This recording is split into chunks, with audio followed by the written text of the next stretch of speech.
오늘 우리에게 주시는 하나님의 말씀은 신약 성경 고린도후서 4장 16절 한 절 말씀이 되겠습니다. 제가 가지고 있는 성경으로 신약 성경 290면에 있습니다.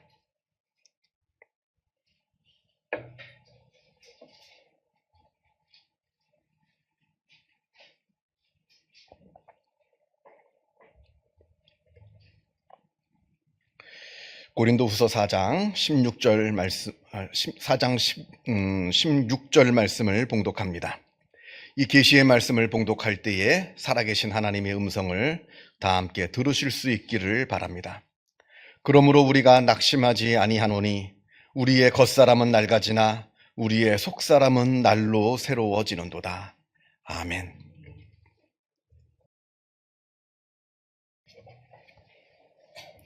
비교적 최근인 올해 2025년 1월 1일에 넷플릭스에서 발표된 브라이언 존슨, 영원히 살고 싶은 남자라는 다큐멘터리 영화가 있습니다. 다시 말씀을 드립니다만 이 영화는 이야기를 지어낸 픽션, 상상의 이야기를 담은 픽션이 아닙니다. 실제로 있는 일을 사실적으로 기록한 다큐멘터리 영화입니다. 브라이언 존슨이라고 하는 47세의 미국의 억만장자가 있습니다. 이 사람은 자기가 가지고 있는 그 막대한 돈을 가지고 거대한 프로젝트를 기획합니다. 일명 Don't Die, 번역하자면 죽지 마세요 라고 하는 프로젝트입니다. 30명이 넘는 의사와 과학자들을 고용해서 자기가 더 이상 늙지 않도록, 아니 단지 늙지 않는 정도가 아니라 오히려 더 젊어지도록, 그래서 지금은 47의 나이지만 내 신체 나이가 18살이 되도록 몸을 바꾸어 놓는 거대한 프로젝트를 실행합니다. 매일마다 고용한 의사들과 과학자들이 몸을 진찰하고요. 그래서 필요한 약물들을, 알약을 수십 알씩 먹습니다. 하루에 수십 알씩 먹고 정해진 음식만을 먹으며 정해진 운동을 하고 정해진 피부 시술을 받고 또 심지어는 17살짜리 자기 아들의 피를 뽑아서 그 피를 수혈받습니다. 어쩌다 한번 수혈받는 게 아니에요. 그 아들은 무슨 죄입니까? 수시로 자기 아들의 피를 뽑아가지고 자기 몸에 그 피를 집어넣습니다. 이 사람은 다른 일을 하지 않습니다. 스트레스 받으면 안 되니까요. 그저 자기가 가지고 있는 그 막대한 돈으로 오직 젊어지는 것, 그래서 죽지 않고 영원히 사는 것, 이게 이 사람의 직업이고 이게 이 사람의 삶의 목적입니다. 그 결과 신체 나이가 5살 젊어졌답니다. 그러니까 47살에서 42살이 된 거죠. 신체 나이로. 수백만 달러의 돈을 투자하고 먹고 싶은 것도 못 먹고 죽도록 운동만 하고 심지어는 아들의 피까지 뽑아가지고 수혈을 받았는데 고작 5살 젊어졌답니다. 그것도 그 사람들 주장이고요. 객관적으로는 모릅니다. 이 사람을 바라보고 보는 시각은 크게 두 가지입니다. 하나는 부럽다는 거죠. 나도 저 사람처럼 돈이 저렇게 많으면 나도 저렇게 해서 나도 다시 젊어지고 그래서 영원히 죽지 않고 영원히 살고 싶은데 하는 사람들이 있는 반면에 다른 하나는 위험하다는 겁니다. 경고합니다. 위험하다고. 이 사람이 지금 쓰고 있는 이 방법은 의학적으로 검증되지 않은 방법이랍니다. 그래서 나중에 크게 위험해질 수 있다고 많은 의사들이 경고합니다. 저는 이 다큐멘터리를 보면서요, 옛날 중국의 진시황이 생각이 나더라고요. 늙지 않고 영원히 살고 싶어서 몸부림을 쳤던 그 진시황. 진나라가 중국을 통일하고도 금방 멸망했습니다. 그 멸망의 이유가 나라의 재정 파탄 때문이라 많은 역사가들이 이야기를 합니다. 진시황이 있지도 않은 불로초를 구하겠다고 나라의 재정을 다 탕진했거든요. 그 많은 나라의 재정을 다 불로초 구하는데 다 탕진을 했습니다. 그리고 진시황이 죽은 사인이 수은 중독이랍니다. 수은이 무슨 불로 불사의 영약인 줄로 알아가지고 수은을 먹은 거죠. 그 위험한 수은을 먹어서 그것에 중독되어서 죽었답니다. 진시황이 죽은 때가 그의 나이 50살 때입니다. 물론 지금의 관점에서 보면 일찍 죽었죠. 이른 나이에 죽었습니다만, 그러나 그건 우리의 관점이고요. 그 당시의 관점에서는 아닙니다. 그 당시에 진시황이 살던 그 시대의 평균 수명이 40살이 못 됐다고 합니다. 그러니까 남들보다 10살, 40살, 평균 수명이 40살이라 할 때 10살을 더 살았으니 25%를 더 산 거잖아요. 만약에 지금 현대 수명을 100살이라고 치면 125년을 살다 죽은 겁니다. 오래 살았죠. 그렇게 생각하면 오래 산 겁니다. 그런데도 더 살겠다고 몸부림을 치면서 수은을 먹어서 죽은 겁니다. 여러분, 우리는 얼만큼 살아야 죽음이 두렵지 않을까요? 인류가 20세기 초에 페니실린을 발견하기 이전까지만 해도 인간의 평균 수명이 40살이 못 됐다고 합니다. 아마 모르긴 몰라도 그때 사람들은 내가 40살밖에 못 사니까 80살까지만 살면 여한이 없을 것이다 라고 생각하는 사람들이 꽤 많았을 겁니다. 모르긴 몰라도. 그런데 우리는 지금 100세 시대를 살아갑니다.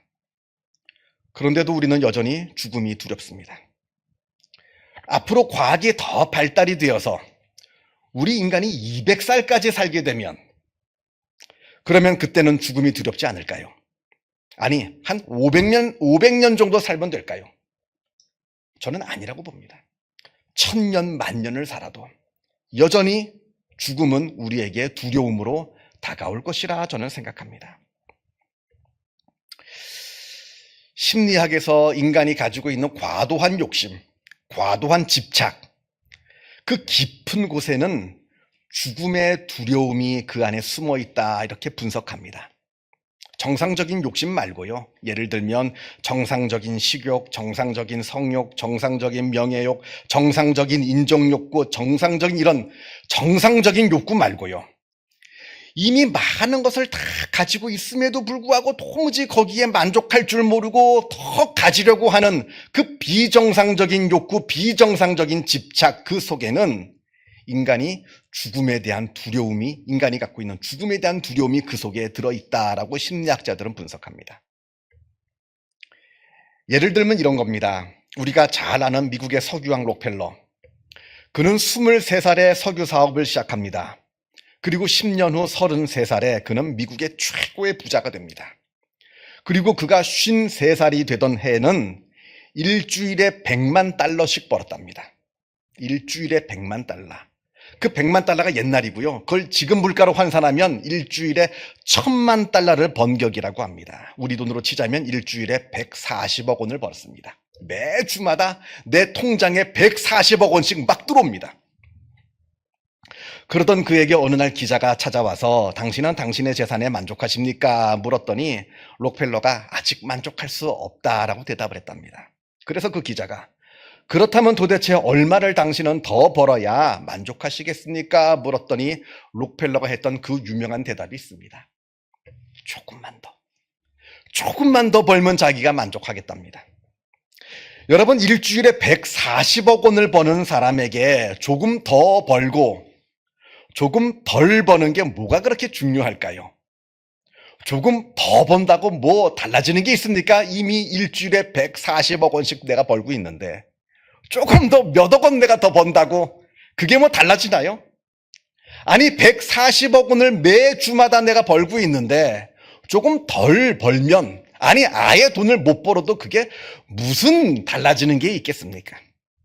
그런데도 록펠러는 조금 더 벌기 위해서 그렇게 안달을 했답니다. 일주일에 140억 원을 버는데도 조금 더 벌기 위해서 그렇게 몸부림을 치고 그렇게 안달을 했답니다. 이건 재정상의 문제가 아닙니다. 이건 돈의 문제가 아니에요. 이건 심리의 문제입니다. 내면의 문제입니다. 모든 인간은 의식적으로든 무의식적으로든 죽음에 대한 두려움을 가지고 있습니다. 나는 언젠가 반드시 죽어야 한다는, 그래서 나는 유한한 필멸의 존재라고 하는 것을 우리 모든 사람들은 다 알고 있습니다. 도무지 뛰어넘을 수 없는, 도무지 극복할 수 없는 이 죽음의 문제, 이 죽음의 공포를 잊고자 많은 사람들은 무의식적으로 돈이나 권력으로 그 두려움을 희석시키려고 한다 합니다. 이건 심리학자들의 이야기예요. 남들보다 돈을 월등하게 많이 벌고 남들보다 엄청난 권력을 쥐고 있으면 내가 다른 사람들보다 다른 사람처럼 보입니다. 내가 다른 사람들은 평범한 사람이지만 나는 이 많은 재산을 가지고 있고 이 많은 권력을 갖고 있기 때문에 나는 특별한 사람처럼 보입니다. 죽음을 그것으로 극복할 수 있을 것 같아요. 무의식적으로, 의식적인 얘기가 아닙니다. 생각으로는 나도 죽는다 생각합니다만 무의식적으로 그 돈과 그 권력이 나를 구원해 줄 것처럼 여긴다는 겁니다. 그러니까 그 많은 돈을 갖고 있으면서도 그 더 돈을 벌기 위해서 몸부림을 치는 것이고, 그 사람들이 권력이 무상한 줄 알면서도 다 그러잖아요. 옛날 권력에 어떤 사람들, 대통령 했던 사람들 늘 하는 말이 뭡니까? 권력은 무상하다. 권력 무상합니다만 그걸 그렇게 알면서도 그 권력을 쥐려고 몸부림을 치는 겁니다. 그런데 여러분, 이 죽음의 문제가 돈으로 해결되던가요? 이 죽음의 문제가 권력으로 해결이 됩니까? 그저 인간의 어리석음을 보여줄 뿐입니다. 그렇게 그 어마어마한 돈을 가지고 있으면서도, 그리고 일주일에 140억 원이라고 하는 엄청난 돈을 벌고 있으면서도 조금 더 벌어야겠다 하던 그 록펠러가 그렇게 돈을 그렇게 많이 벌던, 그 잘 나가던 53살에 그만 암에 걸리고 맙니다. 그리고는 의사들로부터, 병원으로부터 앞으로 1년밖에 살지 못한다고 하는 시한부 판정을 받게 됩니다.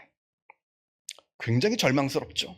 굉장히 놀라고 있는 그때에 프레드릭 테일러 게이츠라고 하는 목사님이 이 록펠러에게 찾아가서 복음을 전하고 그를 전도합니다. 그래서 비록 늦었지만 그래도 불행 중 다행으로 록펠러가 이때부터 믿음 생활을 시작하게 됩니다. 그렇게 믿으니까 죽음의 문제가 해결됩니다. 그러니까 죽는 거는 1년밖에, 내 생명은 1년밖에 살지 못하지만 그래도 이 죽음을 뛰어넘다는 거예요. 믿음으로.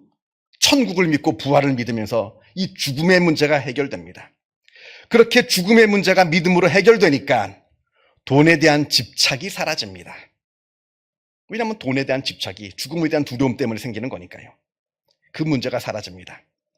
그리고 이제 자기에게 남은 딱 1년의 시간, 그 1년만이라도 나는 의미 있는 삶을 살겠다라고 마음을 먹고 자기가 가지고 있는 그 막대한 그 돈으로 어려운 사람들을 도와주고 고아원을 세우고 장학재단을 세우고 또 학교를 세우고 교회를 세우고 병원을 세우고 그렇게 사회사업을 시작합니다. 그렇게 해서 그 유명한 록펠러 재단이 설립되게 되는 겁니다. 그런데 아이러니한 것은요, 그렇게 1년밖에 살지 못한다던 이 록펠러가 그로부터 40년을 건강하게 살다가 98세에 죽습니다. 여러분, 죽음의 문제는 우리가 더 살겠다고 발버둥을 친다고 해서 해결되는 것도 아니고요. 그 죽음의 두려움이 돈과 권력, 쾌락 아니면 다른 것으로 치환이 되고 상쇄될 수 있는 것도 아닙니다.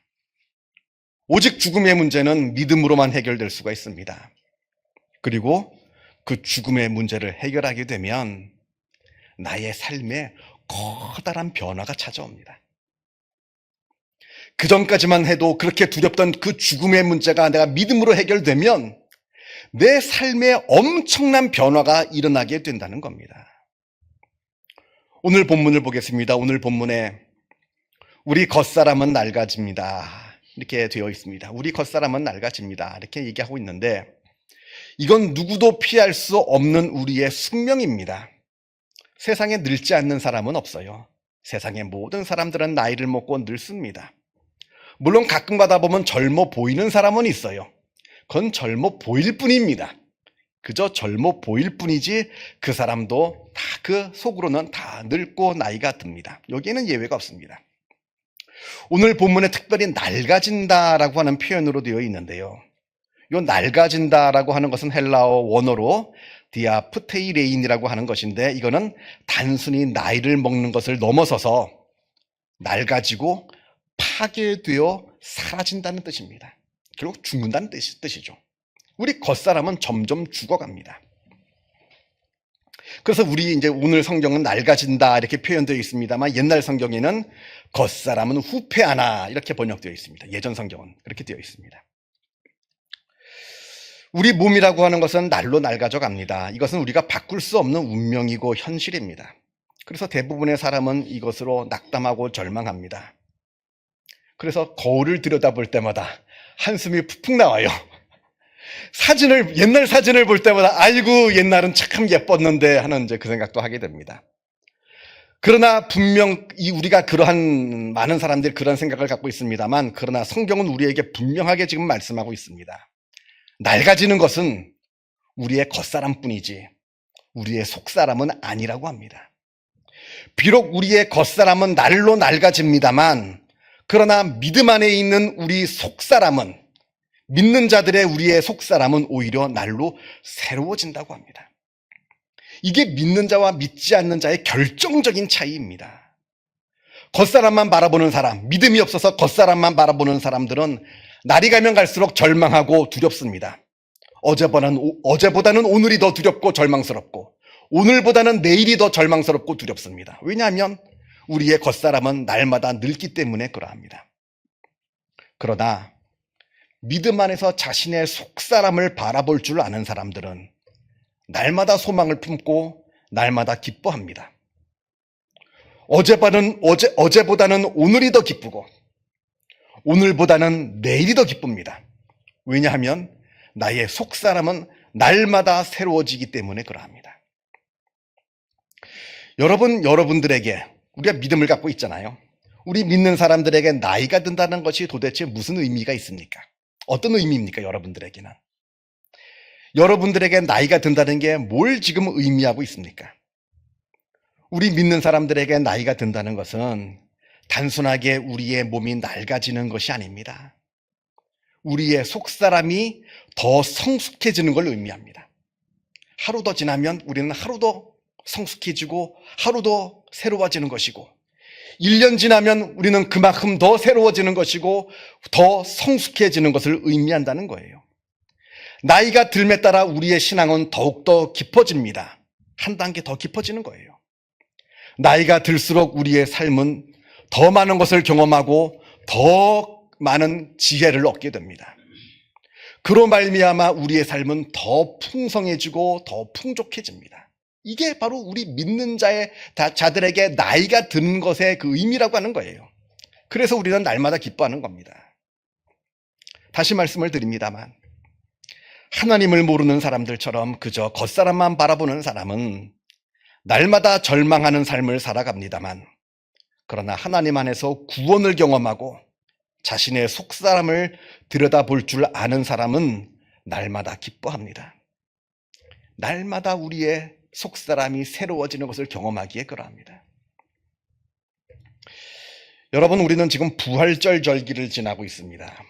부활절은 1년에 딱 하루 부활절만 부활절이 아닙니다. 크게는 매 주일이 부활절입니다. 구약의 토요일 안식일에서 주일날, 일요일인 주일로 바뀐 것이 예수님의 부활하신 날이기 때문에 주일을 우리가 거룩하게 지키는 겁니다. 매 주일마다 우리는 부활절을 즐기는 거예요. 부활절 예배를 드리는 겁니다. 그리고 그뿐만 아니라 부활절로부터 성령 강림절이 있기, 그 주간이 바로 특별히 교회 절기상 부활절 절기입니다. 그러니까 우리는 지금 부활절 넷째 주일을 지금 보내고 있는 겁니다. 부활이라고 하는 것, 이건 단지 우리가 죽은 다음에 천국에서의 삶, 앞으로 먼 훗날이나 있을 먼 이야기가 아닙니다. 물론 우리가 죽은 다음에 부활을 하죠. 그러나 이 부활은 지금 이 땅에 살고 있는, 이 땅에서 생명을 가지고 살고 있는 오늘의 삶에 있어서 굉장히 중요한 역할을 하고 있는 겁니다. 나중에 죽은 다음의 문제뿐만 아니라 지금 오늘을 살아가고 있는 오늘의 문제라고 하는 겁니다. 왜냐하면 부활을 믿으면, 그리고 부활을 깊이 묵상하면 오늘의 의미가 새롭게 보이기 때문에 그러합니다. 믿지 않는 사람들은 오늘이 절망스러운 날일 수 있습니다만, 그러나 믿음 안에서 부활의 관점으로 오늘을 바라보게 되면 오늘은 소망의 날이고, 그냥 덧없이 지나가는 것이 아니라 우리가 오늘을 삶을 통해서 우리가 부활을 경험하며 부활을 누리는 그러한 복된 삶이 된다라고 하는 겁니다. 부활을 확실하게 믿고 부활을 경험하는 사람은 죽음의 두려움에서 자유함을 얻습니다. 세상 사람들이 가지고 있는 그 절망에서 자유함을 얻습니다. 그리고 세상 사람들이 가지고 살아가는 그 모든 집착에서도 우리는 자유함을 누리고 온전한 자유로운 삶을 살아가게 된다라고 하는 겁니다. 이 부활절 절기를 지나는 동안, 그리고 이 부활절 절기가 끝난 이후에도 매 주일마다 부활의 깊은 의미를 묵상하시고 기억하셔서 하나님께서 주시는 그 자유함의 삶을 살아가시는 복된 삶이 되시기를 주님의 이름으로 축원합니다. 기도하겠습니다. 사랑과 은혜가 충만하신 하나님 아버지, 죽을 수밖에 없는 우리를 하나님께서 그리스도의 십자가의 은혜로 우리에게 부활 생명을 허락하여 주심에 그 은혜에 감사를 드립니다.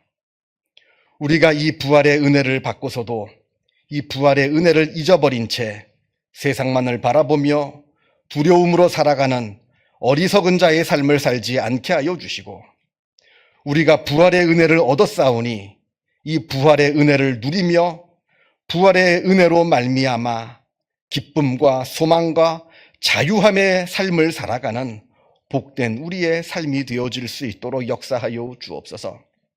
이 부활의 은혜가 우리의 삶 안에서만 머물러 있지 않게 하여 주시고, 우리들의 말과 우리들의 삶을 통하여 부활의 은혜를 알지 못하는 많은 사람들에게 이 부활의 은혜가 증거되게 하여 주시어서 우리가 말로 우리의 삶으로 부활을 증거하는 증거자의 삶을 살아가게 하여 주옵소서. 모든 것 하나님께 감사드리오며 이 모든 말씀 우리 주 예수 그리스도 이름으로 기도하옵나이다. 아멘.